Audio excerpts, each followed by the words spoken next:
नमस्कार मित्र आणि मैत्रिणींनो. तर आज टिफिनला बनवलेली मी घेवड्याची भाजी आणि अगदी ही साध्या सोप्या पद्धतीने ही भाजी बनवलेली आहे. जास्त मसालेदार अशी नाही. तर यामध्ये मी कढईमध्ये तेल घेतलं, राई टाकले, जिरे टाकले, त्यानंतर लसूण, मिरची, कांदा हे सर्व एकत्रच घालून घेतलं.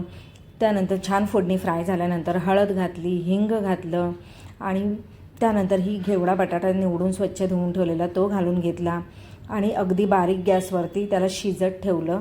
आणि बारीक गॅसवरती वाफेवर बनवलेली भाजी खूप टेस्टी होते.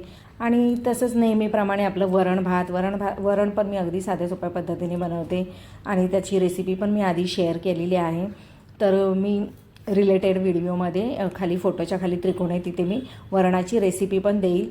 तर तुम्ही चेक करू शकता, बघू शकता वरण कसं बनवते. आणि अशा तऱ्हेने आजचा टिफिन माझा झाला पॅक. वरण, भात, घेवड्याची भाजी, त्यानंतर दिली चटणी. असं वाटलं आजचा टिफिन.